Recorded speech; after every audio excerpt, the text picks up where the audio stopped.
abundante e poderosamente. Amém? Glória a Deus. Apocalipse, capítulo de número 22. Glória a Deus. Veja se tem um celular, só para eu ver a hora aqui, por favor.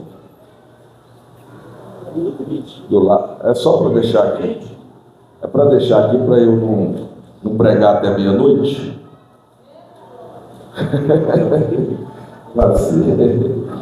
Glória a Deus. Às vezes a gente empolga, né? Mas hoje é domingo, amanhã é segunda-feira. Apocalipse, capítulo de número 22, versículo de número 10 a seguir. E disse-me: não seles as palavras da profecia deste livro, porque próximo está o tempo. Quem é injusto, faça justiça ainda. Quem está sujo, suje-se ainda. Quem é justo, faça justiça ainda. E quem é santo, seja santificado ainda. E eis que cedo venho, e meu galardão está comigo para dar a cada um segundo a sua obra. Eu sou o Alfa e o Ômega, o princípio e o fim, o primeiro e o derradeiro. Bem-aventurado aqueles que guardam os seus mandamentos, para que tenham direito à árvore da vida e possam entrar na cidade pelas portas. Ficarão de fora os cães, os feiticeiros, os que se prostituem, os homicidas, os idólatras, e qualquer que ama e comete a mentira. Eu, Jesus, enviei o meu anjo para vos testificar estas coisas nas igrejas. Eu sou a raiz e a geração de Davi, a resplandecente estrela da manhã. E o Espírito e a esposa dizem: vem. E quem ouve diga: vem. E quem tem sede, venha. E quem quiser, tome de graça da água da vida. Porque eu testifico a todo aquele que ouvir as palavras da profecia deste livro. E se alguém lhes acrescentar alguma coisa, Deus fará vir sobre ele as pragas que estão escritas neste livro. E se alguém tirar quaisquer palavras do livro desta profecia, Deus tirará a sua parte do livro da vida e da cidade santa e das coisas que estão escritas neste livro. Aquele que testifica estas coisas diz: certamente cedo vem. Amém. Ora vem, Senhor Jesus. A graça de nosso Senhor Jesus Cristo seja com todos vós. Amém. Glória a Deus. Queridos, a palavra Apocalipse significa revelação. Apocalipse não significa terror. Apocalipse não significa destruição. Apocalipse não significa aquelas coisas que muitas das vezes nós estamos acostumados a ver na televisão. Quando acontece alguma coisa ruim, as pessoas dizem: foi o Apocalipse. O Apocalipse é um terror para quem não tem Jesus. O Apocalipse é um terror para o ímpio, que não tem esperança. Mas para a igreja, o que o texto está dizendo é que esta é a revelação de nosso Senhor Jesus Cristo.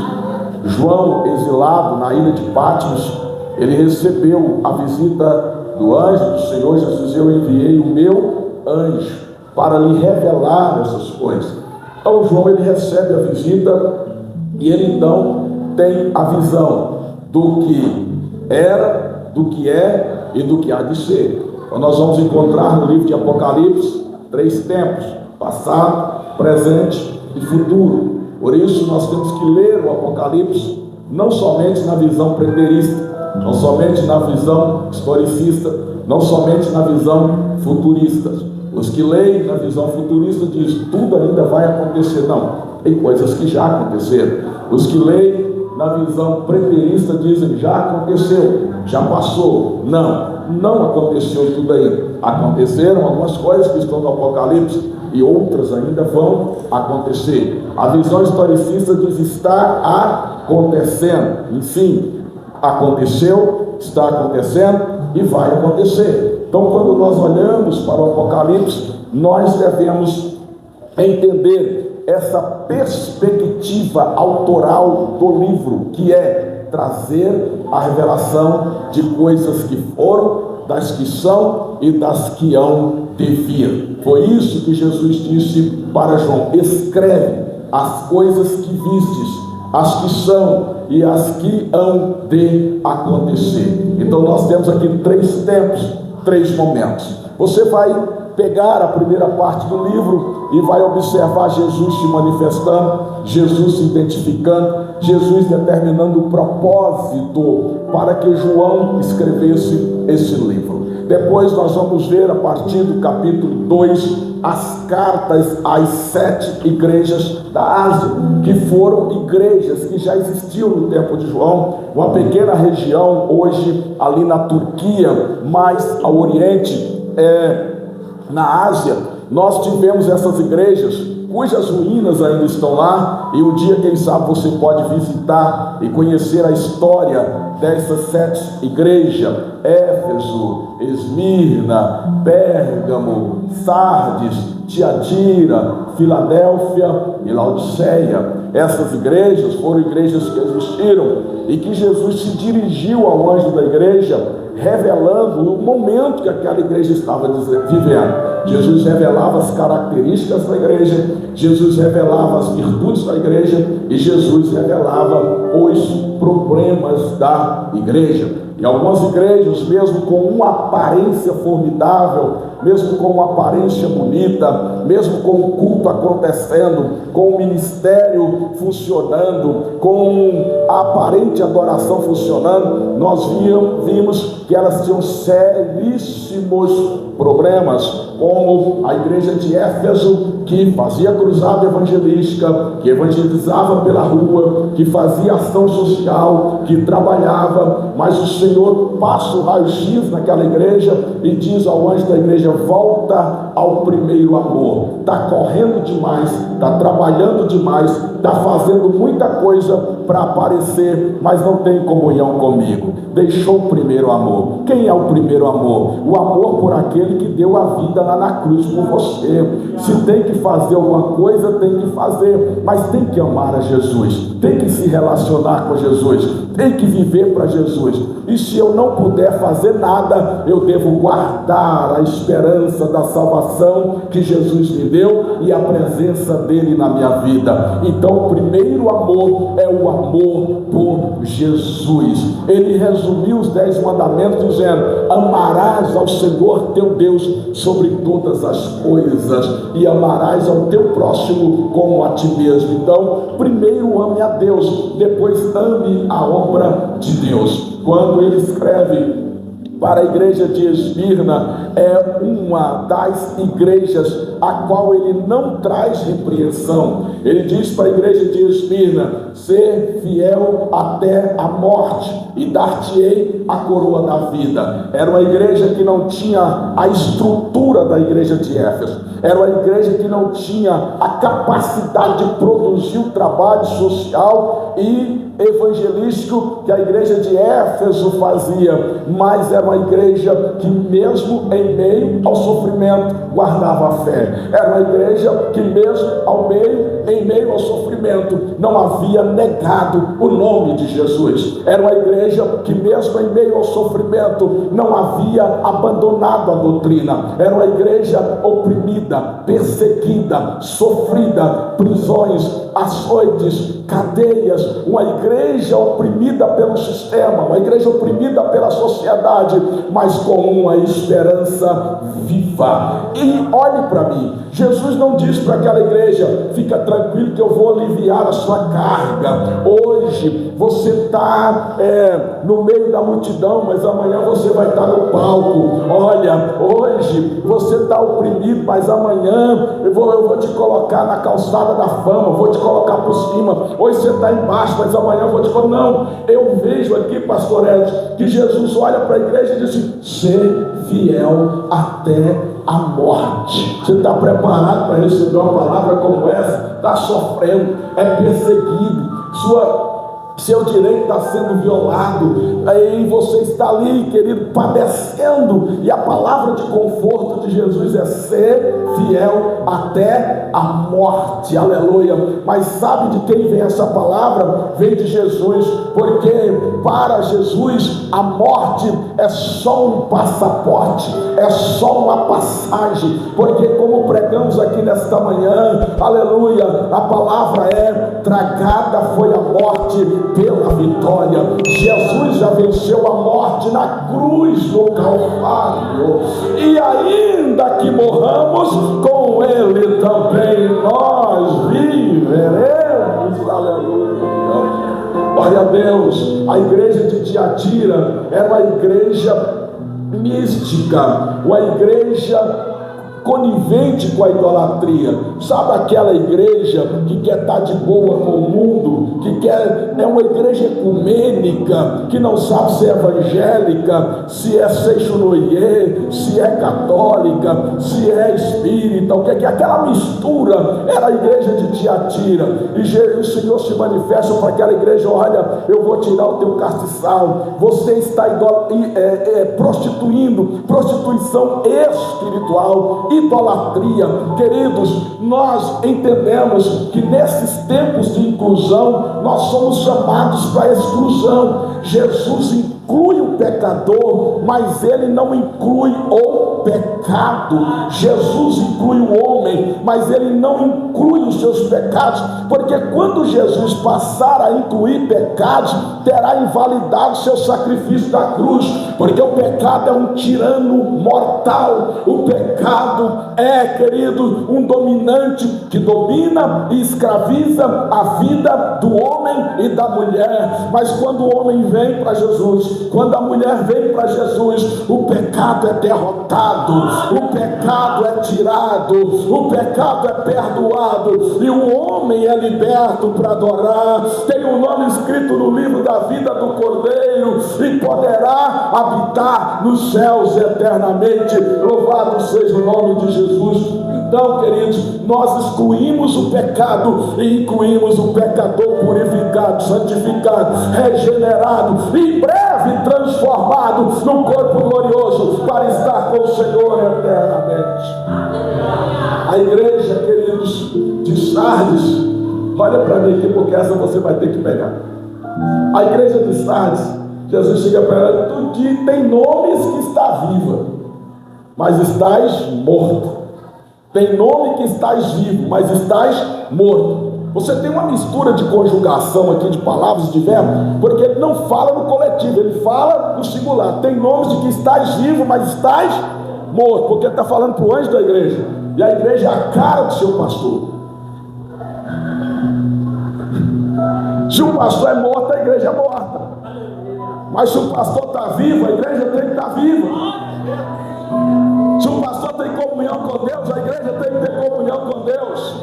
Se o pastor é adorador, a igreja tem que adorar. Se o pastor exalta o nome do Senhor, a igreja tem que exaltar. Porque é o anjo da igreja que ele está dizendo: tem nomes que estás vivo, mas estás morto. E a palavra dele é: levanta-te, desperta-te dentre os mortos, e Cristo te esclarecerá. Quem está vivo aí, só provou, levanta a mão, abra a boca, dê glória, dê aleluia. Você não faz parte de uma igreja morta, mas você é um vivo de Deus, para a glória do nome dele, aleluia. Olha, Jesus, a outra igreja é a igreja de Filadélfia, que não recebe repreensão. O Senhor diz: eu sei as tuas obras, tendo pouca força, não negaste o meu nome, guardaste a palavra da minha perseverança. Vem sem demora, guarda o que tens, para que ninguém tome a tua coroa. Aleluia. E a sétima igreja, a igreja de Laodiceia, era uma igreja chique demais. Pensa numa igreja bonita. Se eu entrava na igreja, você ficava impressionado. Havia em Laodiceia uma fábrica da lã preta, que era uma lã caríssima, a mais cara daquela época. As suas fábricas de lã funcionavam a todo vapor. Uma cidade muito próspera, uma cidade que havia conquistado uma posição maravilhosa, queridos. E ali os crentes, cada um com aquele cachecol bonito, aquela lã mais bonita do que a outra. A irmã Isabel chegava, olha a minha nova lã. A irmã Teresa chegava, não é nada, olha a minha, né? Os calçados mais lindos, as joias eram de ouro, não tinha bijuteria, nada comprado no shopping Oiapoque, mas nas lojas mais renomadas, nem Romanel era, né? Não era folheado a ouro, era de ouro mesmo, era metal precioso, e os crentes iam lindos, iam bonitos. Jesus olha para aquela igreja e diz para ela: oxalá que foras quente ou frio, como és morno, vomitar-te-ei da minha boca. Uma igreja linda, uma igreja bonita, mas que causava náuseas no estômago de Deus. Você que já sofreu, queridos, um problema estomacal, quando o seu estômago rejeita o alimento, você sabe como que é sofrido, você sabe como que é difícil. E você olha para um alimento que outrora você gosta, mas você rejeita, suas narinas, sente o cheiro, você vira o rosto porque você não quer. Imagina Deus olhando para a congregação, Deus olhando para o pastor, Deus olhando para a igreja, fazendo assim, ó, tapando o nariz, virando o rosto, por causa da adoração insana, da adoração impura, do orgulho, da soberba, da vaidade daquela igreja. O Senhor olha para aquela igreja e diz: compres de mim ouro provado no fogo, compres de mim ouro provado no fogo. Sabe por quê? O ouro fala da glória de Deus, mas aquela igreja havia substituído a presença e a glória de Deus pelas suas riquezas, pelo seu ouro, pelas suas joias, pela sua capacidade, pelo seu poder aquisitivo. O Senhor olha para aquela igreja e diz: compre de mim linho fino, purificado, porque eles vestiam vestes lindas materiais, mas não possuíam vestes lindas espirituais. E o Senhor estava chamando aquela igreja para comprar vestes espirituais. Nós estamos, querido, vivendo o tempo Laodiceia e Filadélfia. Temos também Sardes, temos também Tiatira, temos a presença de todas as 7 igrejas nesse tempo. E a pergunta é: que tipo de igreja sou eu? Que tipo de igreja eu represento nesse tempo? Oxalá que você fosse como Esmirna, que mesmo sofrendo, que mesmo não vivendo as regalias que outros vivem, que mesmo tendo lutas, tendo dificuldades, quem sabe o seu corpo enfermo, quem sabe a sua conta bancária vazia como a minha, quem sabe, querido, você não tem um carro para guardar na garagem, nem garagem você tem. Quem sabe a última vez que você comprou uma roupa nova foi no verão de 2020. Quem sabe, meu querido, a última vez que você comprou o seu sapato já faz 3 ou 4 anos, mas a palavra do Senhor ainda está guardada no teu coração. Você não desviou, você se manteve fiel, a sua esperança está viva, e você sabe que mesmo que tombar aqui, o dia que a trombeta soar, você vai ressuscitar para morar com Ele na glória. Ou quem sabe você está como Filadélfia, o mundo está tentando empurrar, está tentando enfrentar você, as forças são poucas, são pequenas, mas você resiste, e o Espírito Santo está te ajudando, e você vai avançando, e o Senhor está dizendo: vem sem demora, guarda o que tens, para que ninguém tome a sua coroa. Aqui você não tem coroa, aqui você talvez não tenha joias, mas lá no céu tem uma coroa, tem um galardão preparado para aquele que venceu. Aleluia, glória a Deus. Eu preciso, queridos, pregar e concluir essa mensagem. E o tema dessa mensagem hoje é: avivados para o arrebatamento.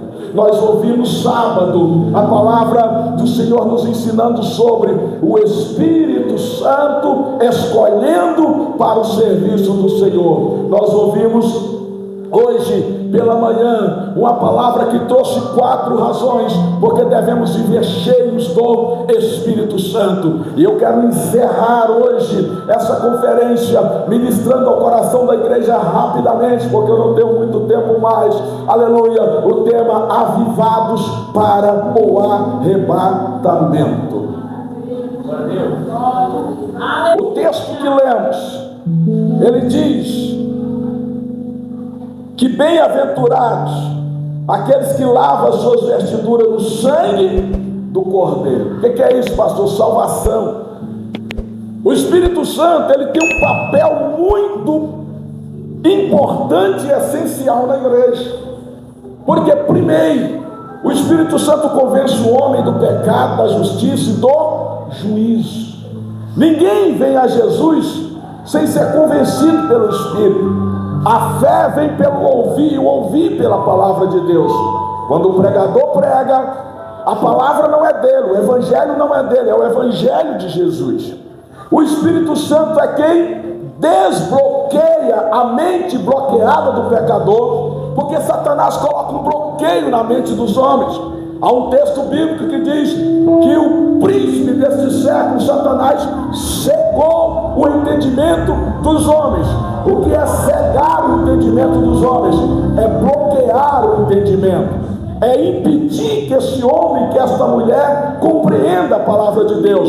Mas quando a dinamite do Espírito vai ao encontro da mente do homem, pelo poder da palavra pregada, o evangelho verdadeiro de Jesus, que não é o evangelho do carro novo, que não é o evangelho da casa nova, que não é o evangelho do novo casamento, que não é o evangelho de uma vida fácil na terra, mas que é o evangelho da cruz de Cristo, que diz: ele veio, ele pregou, ele morreu, ele ressurgiu, ele perdoa os teus pecados, ele te salva, escreve o teu nome no livro da vida.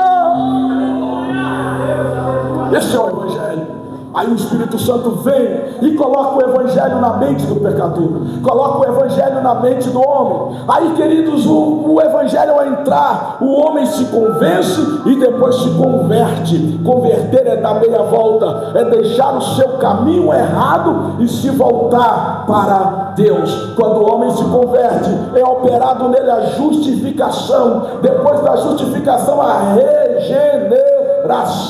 E depois da regeneração, a santificação. É o processo. E quem opera esse processo? A justificação. Deus é o juiz, Jesus é o advogado, Satanás é o promotor. Satanás, antes dele, pecou, ele adulterou, ele roubou, ele mentiu, ele fez isso e fez aquilo. Jesus é advogado. Pai, olha para a cruz, eu já fui lá, eu já paguei. A tua lei diz que se eu levasse o pecado dele, eu sou o Cordeiro que morreu no lugar dele, ele então merece ser absolvido. O Pai, como justo juiz, bate o martelo e diz: inocente, inocente, inocente, inocente. Aleluia, porque ele perdoa os nossos pecados. Aí ele diz: o Espírito Santo que eu vou enviar vos ensinará todas as coisas que eu vos tenho dito. Aí o Espírito Santo entra na vida e começa a operar a santificação. Aqueles pecados, aqueles vícios que você tinha, você vai criando, querido, uma resistência para aquilo. Você não quer mais aquilo, sabe por quê? A corrupção está sendo eliminada do seu corpo. Nós somos salvos dos pecados passados, estamos sendo salvos dos pecados presentes e seremos salvos do corpo de pecado. Isso é santificação. O que é santificação? É separação. Você liga a televisão, começa a passar aquelas coisas, você diz: misericórdia, estou tirando isso aqui. Você sai na rua, tem uma música indecente, obscena, você tapa os ouvidos: Jesus, tem misericórdia, repreenda essa coisa maligna. Você olha alguém com um comportamento desvirtuoso e você diz: misericórdia. Sabe por quê? Você não é mais aquele pecador contumaz. Jesus te purificou, te justificou e você está sendo santificado. Esse é o papel do Espírito Santo enquanto estamos aqui, nos santificar. Mas há um momento que o Espírito Santo operará a sua última obra na vida da igreja, que é o momento da glorificação. O que é glorificação? Quando Jesus ressurgiu, ele foi glorificado, e como ele foi glorificado, nós também seremos transformados e glorificados. É deixar esse corpo corruptível e receber um corpo incorruptível para viver eternamente. A glorificação é a vitória sobre a morte. A glorificação é quando você não mais morrerá. O poder da morte será eliminado no dia da glorificação.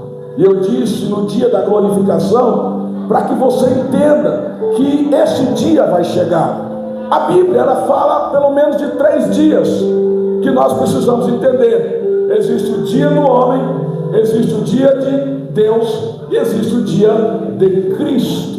O dia do homem, desde Adão, são os dias que nós estamos vivendo. Nós temos liberdade de escolhas, nós temos liberdade de trabalho, nós temos liberdade para viver. O dia de Cristo é o dia do arrebatamento da igreja, da manifestação do nosso Senhor, quando Jesus vai eliminar, aleluia, todo o poder das trevas e levar a igreja ao seu encontro. Você vai encontrar em 2 Tessalonicenses o dia de Cristo, destruindo o anticristo, destruindo o poder das trevas, destruindo o iníquo e glorificando aquele que ele comprou com o seu sangue. O dia de Deus é o dia da eternidade, querido, quando Cristo entregar o reino a Deus e dizer: Pai, todas as coisas estão consumadas, estão concretizadas, e nós viveremos para sempre na presença do Senhor.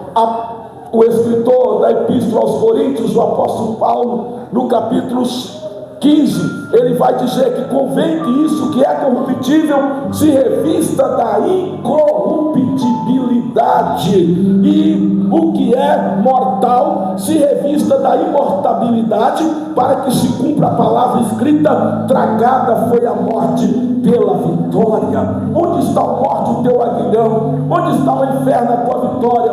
O aguilhão da morte é o pecado, e a força do pecado é a lei, mas graças a Deus que nos dá a vitória por intermédio de nosso Senhor Jesus Cristo. Que vitória é essa? Não é a cura de um câncer. Que vitória é essa? Não é a cura de uma paralisia. Que vitória é essa? Não é a cura das vistas, do ouvido. Não é a conquista de valores, não é a conquista de um bem material. Que vitória é essa? É uma vitória que nunca mais poderá ser tirada, quando nós seremos livres do corpo de pecado e receberemos um corpo glorificado ao ressoar da última trombeta.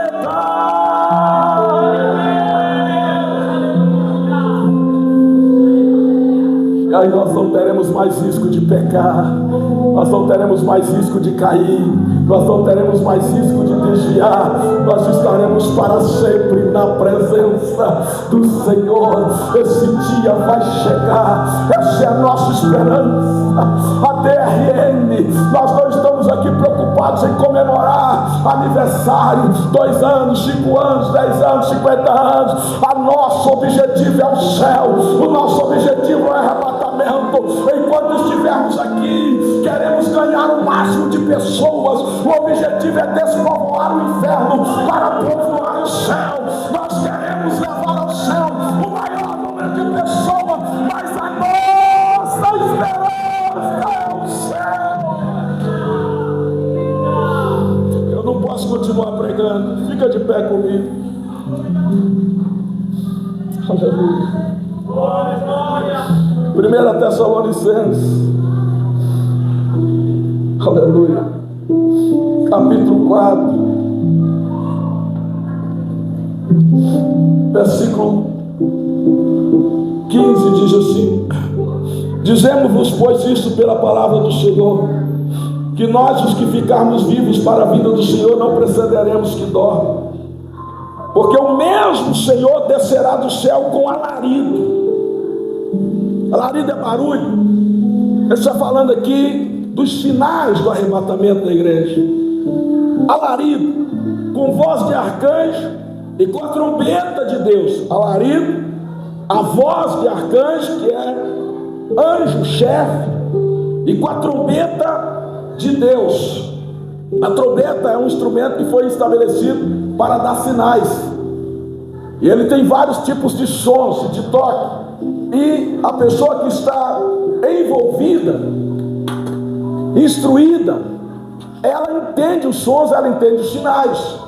É por isso, queridos, que o Espírito Santo tem um papel de nos instruir para que nós conheçamos os sinais.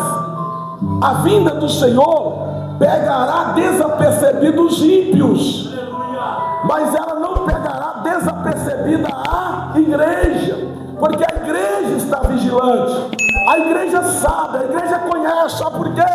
O Espírito e a noiva dizem vem.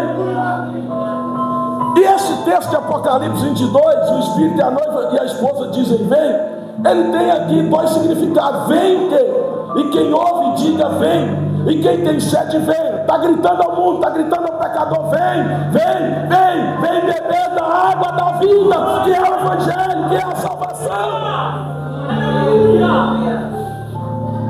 Mas aí ele diz: aquele que testifica essas coisas diz certamente cedo vem. Jesus dizia: cedo eu venho.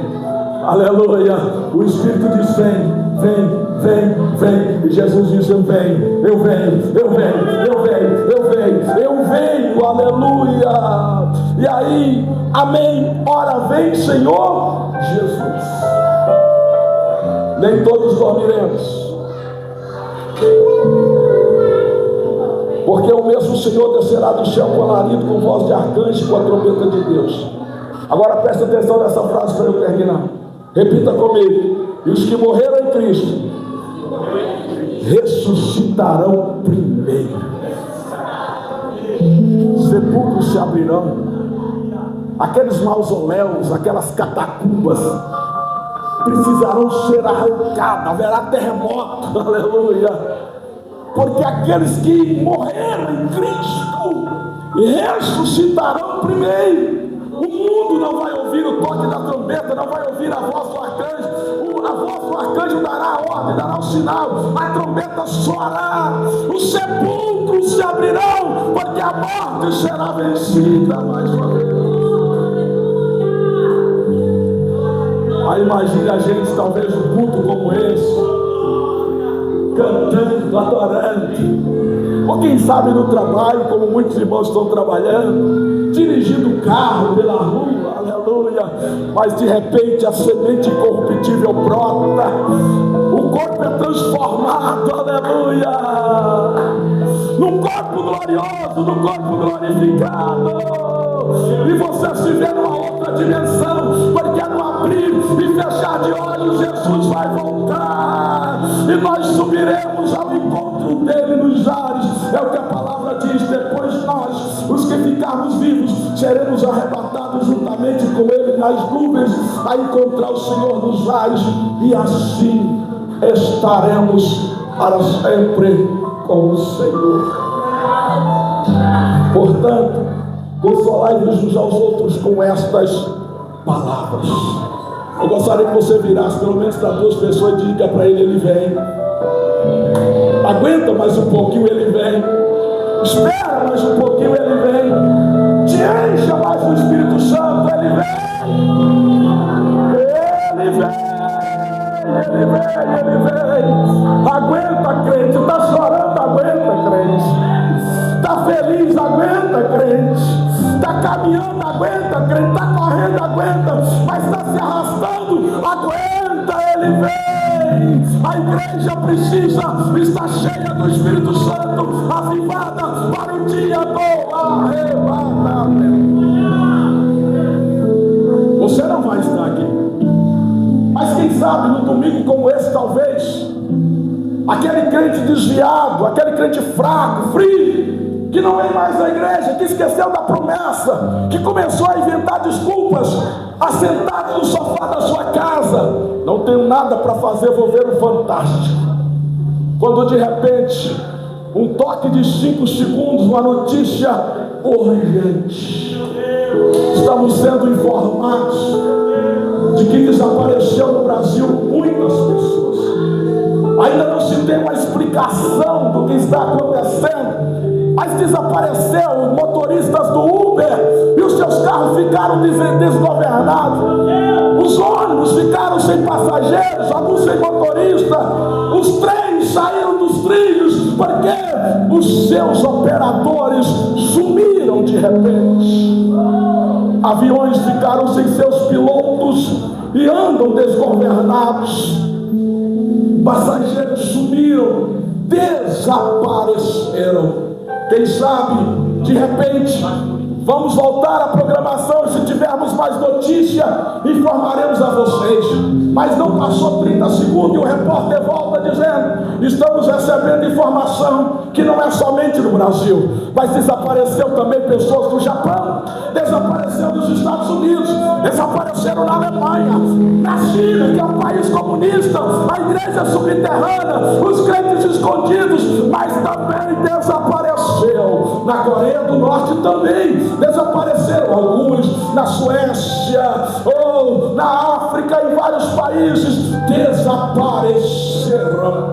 Eu imagino agora o presidente da República falando em cadeia nacional: senhores e senhoras, se tranquilizem, nós já colocamos as forças armadas, a marinha está vigiando os mares, o exército está vigiando a terra, a aeronáutica está com todo o seu aparato sobrevoando para guardar a nação, para proteger a nossa soberania, e nós daremos a resposta adequada. Mas de repente um repórter na rua, alguém aparece e diz: olha, foi um arrebatamento, foi um arrebatamento, eu era crente, me desviei, eu não subi, foi um arrebatamento. Alguém vai dizer: eu ia na escola dominical quando pequena, e minha mãe, a minha avó dizia que esse dia ia acontecer, eu não acreditei, foi um arrebatamento. Jesus voltou. Quem sabe, numa casa, a música está tocando, alguém está cantando: Ele vem voando com. Aleluia. Alguém entra na casa e diz: olha, o som está tocando, as chamas do fogão estão acesas, está até queimando. A dona Maria estava aqui agora acompanhando a música, mas ela não está mais aqui, sumiu, desapareceu, não sei o que está acontecendo. Alguém vai ligar o celular sobre o sofá, toca, alguém atende, alô, do outro lado da linha: mãe, não é a sua mãe, é a vizinha aqui do lado, ela estava aqui agora, mas ela sumiu. E quem sabe aquele crente desviado do outro lado vai chorar amargamente e dizer: bem que eu fui avisado de que ele ia voltar. Aleluia. Alguém vai vir no culto na igreja, quem sabe no dia de ciclo de oração, segunda-feira, vem tão pouca gente, as lágrimas sobre o banco dos crentes que choram ainda quente, as bíblias sobre o banco, os cadernos de oração sobre o banco. E alguém vai olhar e dizer: tem alguém aqui, tem alguém aqui.